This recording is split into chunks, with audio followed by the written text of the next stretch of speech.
review was requested by Nathan McDevitt, who created wirejackal.com, and it's a rather obscure NES game that is not as like a high-tier game like Double Dragon or so. And that would be Karnov for the NES. And when I looked up a review on it on YouTube, all I could find was a review by the highly underrated YouTuber Ed Findlay, who also known as Retro Gamer 3. But that's really about it. Even the internet doesn't know about this game, so that's good news for me because I originally created this channel to look at underrated classics. So we're going back to my roots, and I will be reviewing Karnov for the NES. Karnov for the NES. Karnov was developed by the now out of business Data East, may they rest in peace. Now, before you comment, do not confuse Data East with the Wii Shovelware developer Data Design Interactive. There's a huge difference between those two developers. One actually makes some pretty underrated games, while the other makes copy and paste games of Ninja Bread Man. Now, the game was originally an arcade game released in January of 1987, but was later ported to the high-selling NES in December of 1987 in Japan and January of 1988 in North America. The game features a muscle-bound, fire-breathing Russian by the name of Jinbarov Karnovsky, or Karnov for short. Apparently, he's an ex-circus strongman and is now fighting his way through 9 levels on a quest for treasure. Makes as much sense as an episode of the A-Team. I like it. In these 9 levels, you fight djinns, you fight gargoyles, you fight hopping fishmen, you fight ostrich-riding skeleton warriors.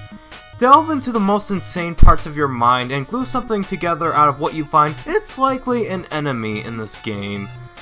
The game itself is pretty hard, occasionally frustrating, but this was NES hard, and it did have an infinite continue system every time you got a game over, which makes the journey more bearable, because by level 2, you notice the game went from easy to a bullet storm.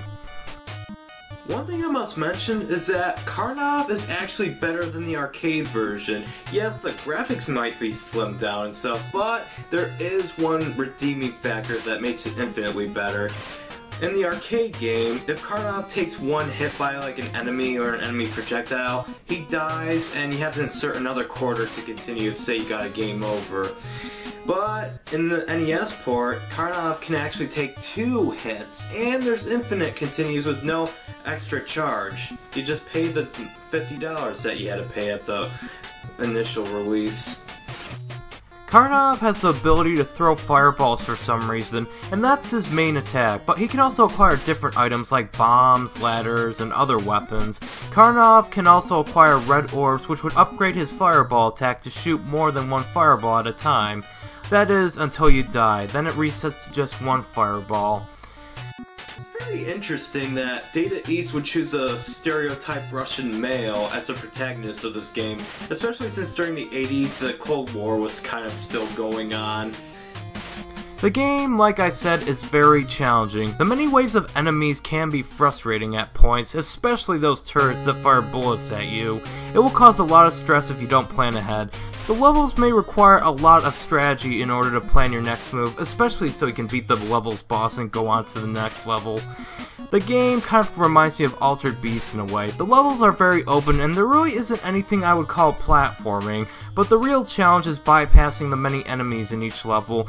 The jump is kind of hard to predict because the jumps feel kind of slow and floaty, making it hard to predict when you're going to land on the ground, which can be a problem when trying to dodge like an enemy projectile. So in terms of age, I don't think Karnov aged that well due to the insane difficulty in the NES heart that holds it back.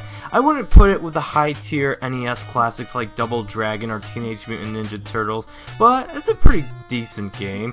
The music is forgettable and the graphics are kind of a mixed bag for me because Karnov looks great and the textures are the NES standard, which is fine, but some of the enemy sprites look kind of muddy and washed out, except for the bosses, but overall I would give Karnov a 77 out of 100.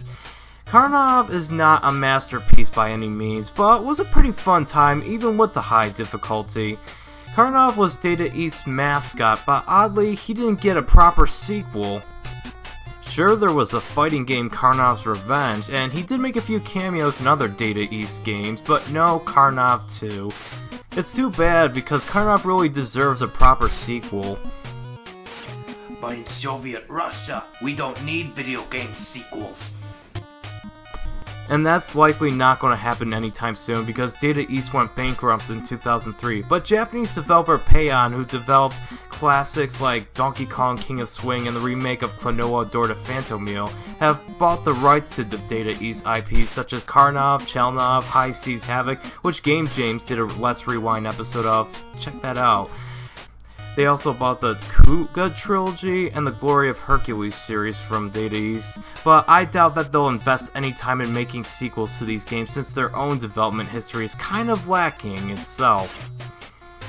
But if Karnov 2 does happen, that would be great, but I'm not going to hold my breath. And that's Karnov for the NES. It's not a bad game by any chance, it's actually really fun, and I really recommend you try it. And despite being rather obscure, it's actually pretty cheap on eBay and Amazon. More likely eBay. So why not get a used version of it?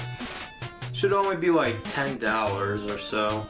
But anyways, thank you so much for watching, and remember to stay awesome.